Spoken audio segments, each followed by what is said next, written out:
Wow! নমস্কার বন্ধুরা, মধুমিতাস ডায়েরিতে সবাইকে স্বাগত। তো আজকে একটু ভ্লগের সঙ্গে সঙ্গে একটু রেসিপি ভিডিও সবই মিলিয়ে মিশিয়ে করেছি। চলুন, এই বর্ষা সিজনে কাদের কাদের ইলিশ এখনও খাওয়া হয়নি, আমাদেরই খাওয়া হয়নি বলতে গেলে, সবারই মোটামুটি মনে হয় খাওয়া হয়েই গেছিলো। এই যে প্রথম বর্ষার প্রথম ইলিশ আমিও এনেছি, আমার জামাইবাবুও এনেছে, দুটো ইলিশ আনা হয়ে গেছে। তো এইদিকে এটা জামাইবাবুটা কাটানো হচ্ছে, আমি কাটিয়ে এনেছিলাম বাজার থেকে, সঙ্গে ছিল আবার চিংড়ি মাছ। তো চলুন আজকে ইলিশের ভাপা রেসিপি আপনাদের সঙ্গে শেয়ার করব, আর চিংড়ি রেসিপিটা মানে চিংড়ি দিয়ে মোচা অন্য আর একটা দিন শেয়ার করব। তো ইলিশটাকে সুন্দর করে, এই ইলিশটা ছিল 1 কেজির ওপরে, আমি নিয়ে এসেছিলাম 950, প্রায় দুটো মিলিয়ে 2.5 কেজি ওজনের ইলিশ ছিল। তো সুন্দর জমিয়ে আজকে ইলিশ উৎসবই বলা চলে হবে। তো মা কেটে নিচ্ছে, কারণ এই বড় ইলিশ কাটা আমাদের, আমি তো কাটতেই পারবো না, দিদিও সেরমভাবে পারলো না। তো মা কেটে নিচ্ছে। চলুন, কাটা থেকে শুরু করে সবটাই রান্না, যারা রাঁধতে জানেন না তারাও আজকের রান্নাটা দেখে আশা করি শিখে যাবেন, কোনো ঝামেলা ঝঞ্ঝাট নেই। এই যে মা কিন্তু সুন্দর করে কেটে নিচ্ছে, তাই কাটাটাও একটু দেখিয়ে দিলাম, কারণ আমরা সেরকম তো কাটতে জানি না। দেখুন, আশা করি ভালোই লাগবে। বটিতে কাটা, অনেকে হয়তো ছুরিতে কাটেন, কিন্তু আমাদের বাড়িতে বটিতেই কাটা হয়। বটিটা বিশাল বড় বটি, ছোটোখাটো কিন্তু বটি নয়। তো এই যে সুন্দর করে ইলিশটাকে মা সুন্দর গোল গোল করে পিস করে কাটছে। অনেকে আবার পেটি বের করে, কিন্তু বিশ্বাস করুন ইলিশ মাছের পেটি মোটেই ভালো লাগে না। মাছটা কিন্তু বরফের মাছ নয়, টাটকা মাছ। চলুন এরপরে একটা মশলা বানিয়ে নিই। তো ইলিশ মাছের ভাপা করতে খুব একটা ঝামেলা নয়। প্রথমে নিয়ে নিলাম 3 চামচের মতো পোস্ত, আর তার থেকে একটু বেশি সর্ষে, 4-5 চামচের মতো সর্ষে, যেহেতু আমাদের মাছটা ছিল একটু বেশি। আর সঙ্গে নিলাম গোটা 5-6 কাঁচা লঙ্কা। এই কাঁচা লঙ্কাটা আমি কিন্তু বেটে দেবো, তাই বোটাগুলো ছাড়িয়ে সুন্দর করে ধুয়ে, সর্ষেটাও ধুয়ে একেবারে মিক্সিং জারের মধ্যে ভরে এটাকে পেস্ট করে নিই। তো চলুন এইদিকে এটা পেস্ট হোক, সঙ্গে এরপরে আমি ইলিশগুলোকে নিয়ে আসি। সব কটা ইলিশ যখন ধোয়া হয়ে গেছে, আমি লেজা মাথা বাদ দিয়ে শুধু পিস কটাকে নেব, কারণ লেজা মাথা নেওয়ার আছে কোনো প্রয়োজন নেই, ওগুলো আলাদাভাবে আলাদা রেসিপি হবে।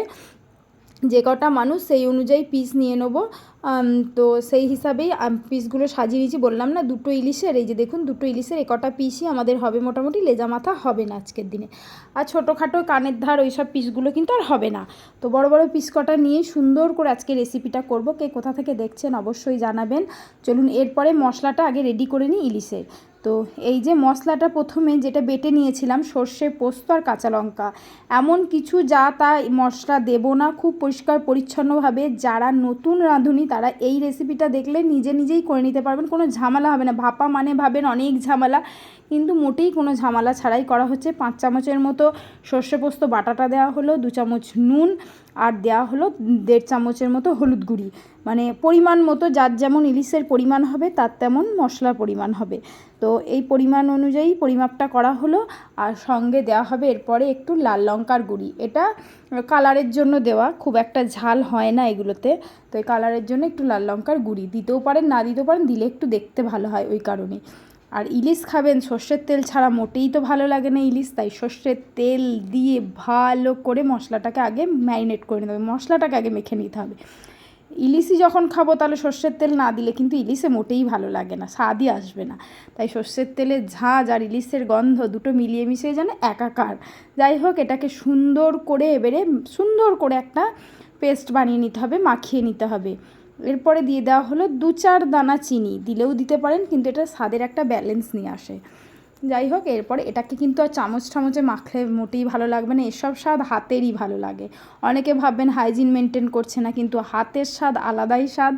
যাই হোক, হাতে করে সুন্দর করে এগুলোকে মাখিয়ে নিয়ে এক জায়গায় ভালো করে মাখিয়ে নিয়ে তারপরে হবে ইলিশের গায়ে হলুদ, যাকে বলা চলে। তো এটাকে ভালো করে ম্যারিনেট করে নিয়ে তারপরে চলুন মাছগুলোকে পরপর দিয়ে দেবো। কে কোথা থেকে দেখছেন আবারও বলছি, একটা করে কমেন্ট করবেন। যারা নতুন, তারা আমার ভিডিওটা নতুন দেখছেন, তারা এখনও সাবস্ক্রাইব করেনি, চ্যানেলটাকে সাবস্ক্রাইব করে বেল বাটনটি প্রেস করে দেবেন, আমার পাশে এইভাবেই থাকবেন। আর যারা পুরনো তারা তো জানেনই, তাদেরকে আর বলার কিছুই নেই।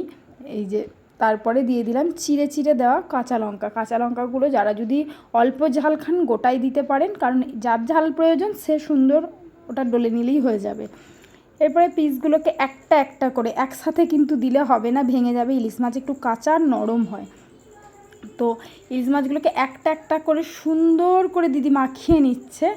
আর দেখুন পুরো ওপর নিচ যেন সব পরিপূরকভাবে মশলাগুলো পড়ছে। এইভাবে প্রত্যেকটা ইলিশ মাছকে দিদি সুন্দর করে মাখিয়ে নেবে। এই যে দেখুন পরপর সব কটা ইলিশ মানে চারিধারে যেন লাগে, আর একটুখানি সময় রাখলে তো আরও সুন্দর মশলাগুলো ভেতরে ঢুকে যায়। এই যে পরপর সব কটা মাছের গায়ে পরিপূরকভাবে লাগছে। দেখুন সুন্দর করে পিসগুলোকে এপিট ওপিট করে মেখে নিচ্ছে, আর কিন্তু তেমন কোনো কাজ নেই। এই যে এতেই মশলা দেওয়া হয়ে গেল, এটাই কমপ্লিট। বললাম না, যারা নতুন রাঁধুনি, যারা ইলিশ মাছ এখনও প্রথমবার রাঁধবেন, তারা কিন্তু এই ভিডিওটা দেখলে সুন্দর রাঁধতে পারবেন। তো এই যে সব কটা মাছে সুন্দর করে ম্যারিনেট করা হয়ে গেছে, সুন্দর করে মশলা মাখানো হয়ে গেছে। আর দেখতেই পাচ্ছেন উপরে কাঁচা লঙ্কাগুলো দেওয়া আছে। আগে বাটা যেহেতু দেওয়া ছিল 5-6টা কাঁচা লঙ্কা, তাই উপরে কাঁচা লঙ্কাগুলো শুধু চিড়ে দেওয়া হয়েছে। আর যারা ঝাল কম খান তারা কিন্তু চিড়ে না দিয়ে শুধু গোটা গোটাও দিতে পারেন। আর এর মধ্যে একটু লাল পাকা লঙ্কা হলে আর একটু বেশি ভালো হতো, আমাদের কাছে ছিল না, তাই কাঁচা লঙ্কাই দিয়ে দিলাম। এর পরের কাজ হচ্ছে, যেটা মেন কাজ, সেটা হচ্ছে একটা বড় টিফিন বক্স নিয়েছি। যেহেতু এটা ভাপে হবে সেহেতু একটা বড় টিফিন বক্স নেওয়া হয়েছে। আর পিস আমাদের অনেক কটাই ছিল বলে এর মধ্যেও দিয়ে দিতে হবে সর্ষের তেল। একটু 2 চামচের মতো সর্ষের তেল দিয়ে সুন্দর করে ভেতরে ছড়িয়ে দিলাম। ব্রাশ করে দিতে পারেন, অল্পও দিতে পারেন, আমাদের একটু বেশি দেওয়া হলো, মাছটার পরিমাণটা যেহেতু বেশি আর জায়গাটাও অনেকটাই বড়। তো সর্ষের তেলটা সুন্দর করে ছড়িয়ে দিয়ে, টিফিন বক্স গরম করারও দরকার নেই, আলাদা করে কিচ্ছু করার দরকার নেই। সর্ষের তেলটা দিয়ে তার মধ্যে একটা একটা করে সুন্দর করে বসিয়ে দিতে হবে। এলোমেলো করে দিলে ওরকমই থাকবে, তাই সুন্দর করে সাজিয়ে গুছিয়ে বসিয়ে দিলে সুন্দরভাবে যেমন দেবেন তেমনই উঠবে। এই হলো কাজ, আর কিচ্ছু কাজ না। আবার অনেকে, আমাদের মাই করতো আগেকার অল্প মাছ হলে গরম ভাতের মধ্যে হাফ ভাত তুলে রেখে এই বক্সটাকে বসিয়ে দিয়ে বাকি ভাত ঢাকা দিয়ে খাওয়ার টাইমে বার করে নিলেই কিন্তু ভাপে হয়ে যেত, আলাদা করে কোনো ফোটানোর দরকার পড়তো না। এই ভাপাটাও আমরা খেয়েছি। অনেকে ভেজে করেন, কিন্তু ভেজের থেকে কাঁচা মাছের স্বাদ হচ্ছে অনেকটা আলাদা, মানে খুবই টেস্ট লাগে। অনেকে কাঁচা খেতে পারেন না যারা, তারা কিন্তু ভেজে করেন।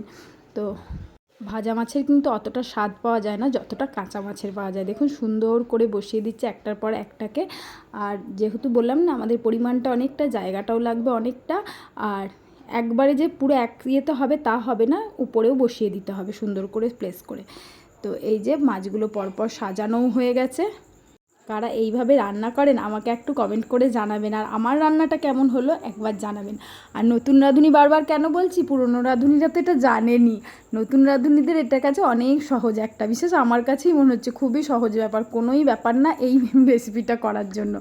তো এই যে সব কটা মাছ দেওয়া হয়ে গেল, বাকি যেটুকু মশলা পড়েছিল সেটুকু, মানে ওই সর্ষে পোস্ত বাটা, এর মধ্যে কিন্তু দইও দেওয়া যায়, আমরা অতটাও রিচ করিনি, দইটা দিইনি, শুধুই সর্ষে পোস্ত বাটা দিয়েই ভাপাটা করেছি।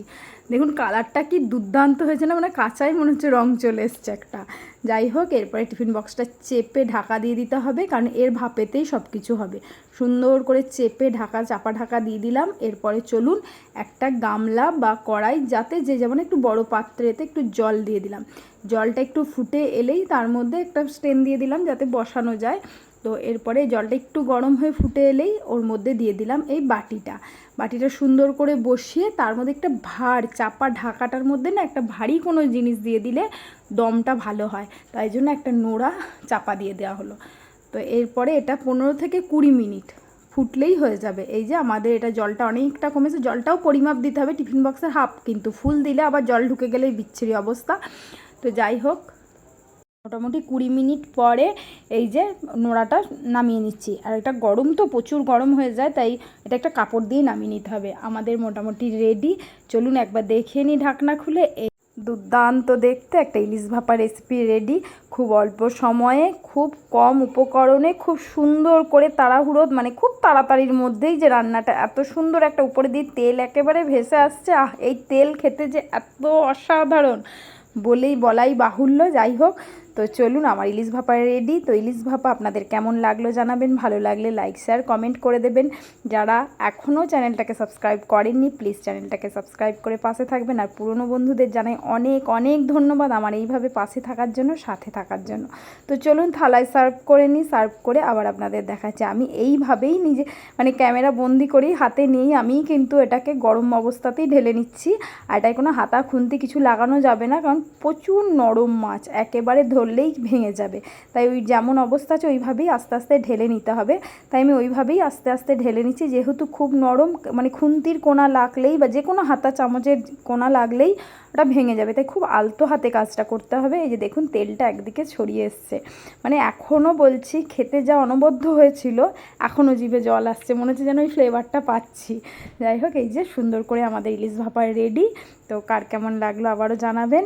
আজকের মতো এখানেই টাটা, ভালো থাকবেন, সুস্থ থাকবেন। আর গরম ভাতে যদি এরকম একটা ইলিশ ভাপা হয়, আর বর্ষার দিন ঝমঝম করে বৃষ্টি পড়ছে, ব্যাস আর কিচ্ছু চাই না, আর কিচ্ছু চাই না। অনবদ্য একটা রেসিপি।